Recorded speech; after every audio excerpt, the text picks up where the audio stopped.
अस्सलाम वालेकुम नाज़रीन, मैं हूं फर्रुख अब्बास न्यूट्रल बाय जावेद चौधरी में। नाज़रीन, सबसे पहली स्टोरी जो आज हम शुरू करने जा रहे हैं वो पाकिस्तान के लिए मुझे लगता है बहुत ही इज्जत का बायस है।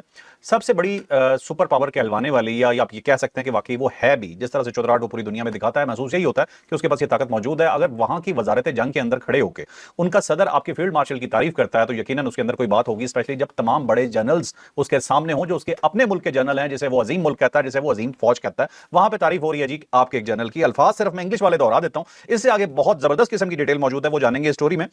अब वो कहते हैं जी, I was so honoured that he said that, I love the way he said that. ये जुमला किस चीज के ऊपर कहा? ये फील्ड मार्शल के मुतालिक कहा गया है, ये भी आपको बताएंगे, और ये तारीफ हमें कितनी रास आने वाली है ये भी बताएंगे। तो जानते हैं जावेद चौधरी साहब। अब ऐसा लगता है कि डोनाल्ड ट्रंप जो है उसकी जिंदगी का सिर्फ एक ही मकसद है कि पाकिस्तान के दोनों हुक्मरानों की तारीफ करता रहे। मियां शहबाज शरीफ साहब को भी अब उन्होंने शामिल कर लिया अपने साथ, और साथ साथ फील्ड मार्शल। पहले जो फील्ड मार्शल का जिक्र वो बहुत ज्यादा करते थे, लेकिन जब से मियां शहबाज शरीफ साहब के साथ उनकी मुलाकात हुई है तो अब दोनों को इक्वली वो वेट दे रहे हैं, दोनों की बहुत ज्यादा एहतराम भी कर रहे हैं, इज्जत भी कर रहे हैं, और साथ साथ इन दोनों की तारीफ भी कर रहे हैं। अब कल महकमा जंग जो उन्होंने एक नई वजारत बनाई है और उसके अंदर उनकी गुफ्तगू थी डोनाल्ड ट्रंप की, और वहां पर उन्होंने पूरे दुनिया से जो उनके जनरल्स हैं और एडमिरल्स हैं उन सबको बुलाया हुआ है। और उससे पहले जो उनके वजीर दिफा थे उन्होंने वहां पे बात की और उन्होंने कहा कि ये जो मोटे मोटे जनरल्स हैं ना, जिनके पेट निकले हुए हैं, जिनकी तोंदें निकली हुई हैं, जो अपना वजन नहीं उठा सकते, साथ एडमिरल्स, उन्होंने कहा कि इनकी कोई गुंजाइश नहीं है, फौरी तौर पर पीटी का बंदोबस्त करें और अपने आप को फिट बनाएं, क्योंकि उसकी वजह यह है कि आने वाले दिनों में जंग लड़नी पड़ेगी। तो इतने मोटे जनरल्स जो अपना खुद बोझ नहीं उठा सकते, तो उनकी ज़ाहिर जरूरत नहीं है हमारे मुल्क के अंदर और हमारी वजारत के अंदर। ये वजीर जंग कह रहे ये हैं। वजीर जंग कह रहे हैं। ठीक है। अच्छा, उसके बाद जो ज़ाहिर है फिर डोनाल्ड ट्रंप वहाँ पे आए और उन्होंने वहाँ पे खिताब किया। उन्होंने डेलिबरेटली फील्ड मार्शल का जिक्र किया और उन्होंने कहा जी फील्ड मार्शल मुझसे मिले, और उन्होंने बताया कि आपने एक बड़ी जंग रुकवाई है और एटमी जंग हो सकती थी और आपने लाखों लोगों को बचा लिया है। तो उसका उन्होंने हवाला दिया कि वो बहुत ज़बरदस्त तरीके से बोले हैं और जिस तरह उन्होंने बात की है वो उन्होंने मेरा दिल मोह लिया।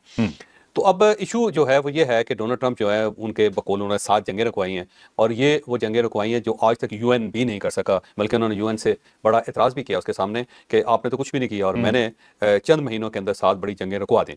उसे वो बार बार पाकिस्तान की जंग का जिक्र करते हुए कहते हैं देखे दोनों न्यूक्लियर पावर्स थी, और अगर थोड़ा सा और मैं लेट कर देता तो ये लाखों लोग वहाँ पे मारे जाते, वहाँ पे न्यूक्लियर वार शुरू हो जाते।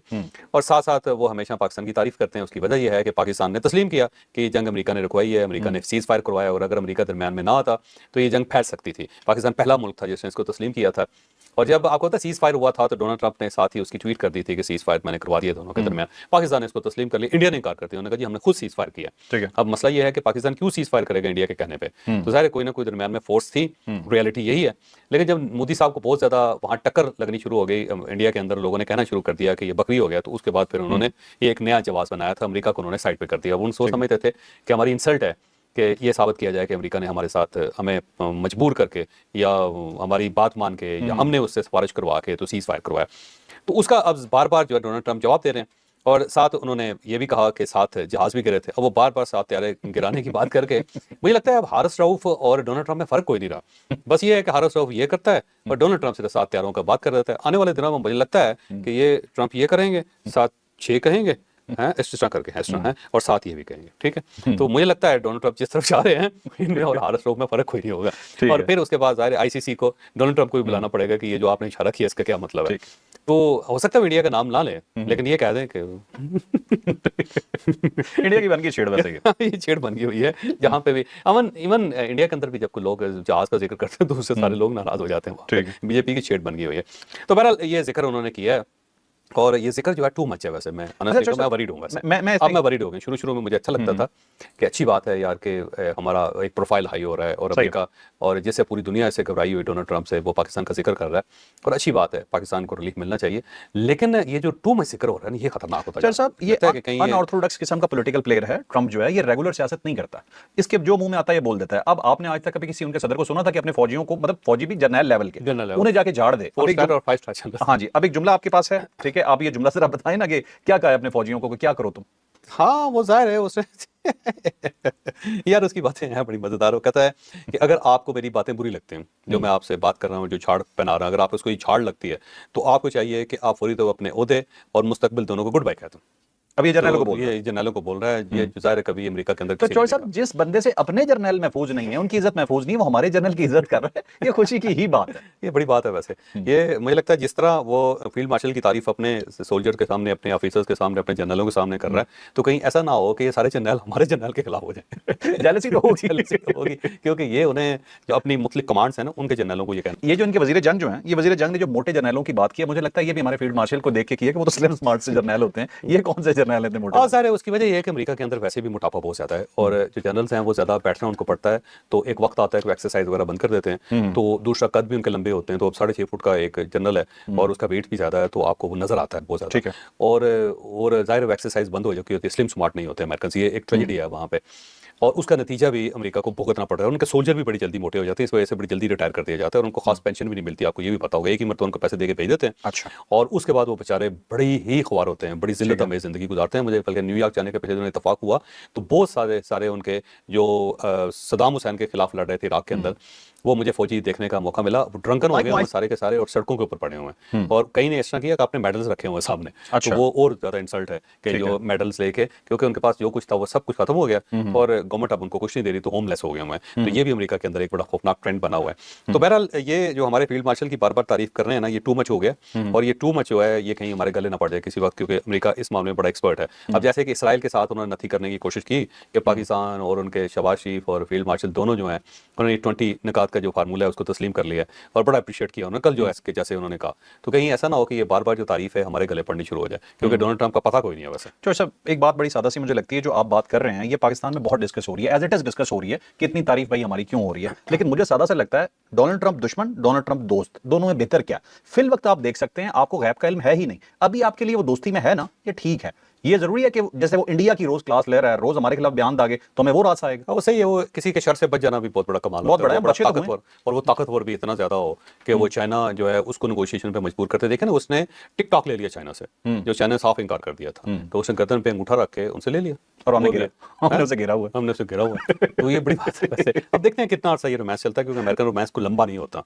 चलो, अमेरिकन जो जो हॉलीवुड है उसकी शादियां इतनी लंबी नहीं चलती, वहाँ पे इतना फटा चला होता है, तो इतना ज्यादा जो एक मुल्क की रिस्पेक्ट है जो बार बार किए जा रहे हैं, पता नहीं कब तक चलती है बस। चलें ठीक है, चलते जी नेक्स्ट स्टोरी की तरफ। होपफुली पाकिस्तान के लिए टाइम प्रोलॉन्ग हो और अल्लाह ताला पाकिस्तान पे करम करे और पाकिस्तान के लिए अच्छा टाइम जारी रहे। अब चलते हैं जी अपने नेक्स्ट टॉपिक पे। नेक्स्ट टॉपिक भी बहुत ही इंपॉर्टेंट, पाकिस्तान के हवाले से बहुत सवाल उठ रहे हैं, स्पेशली अंदर से। और अगर मैं साफ कहूं तो पाकिस्तान की जो अपोजिशन पार्टीज हैं वो तमाम ही पार्टीज तकरीबन सवाल उठा रही हैं, और पाकिस्तान जो शामिल हुआ है इन तमाम पॉइंट्स में, ये जो मुआहदा होने जा रहा है जिस पे अभी डिस्कशन शुरू हो चुकी है, तो पाकिस्तान को क्रिटिसाइज किया जा रहा है। बहुत सारे क्रिटिसिज्म समझ में नहीं आ रहा है, कुछ चीजें जायज भी लग रही हैं, ये भी जानते हैं, और ये भी जानते हैं स्टोरी में कि नेतन्याहू साहब को किस किस्म का मशवरे दिए जा रहे हैं इस वक्त। एक और सवाल भी बनता है कि क्या पाकिस्तान अपनी फौज भिजवा रहा है गजा।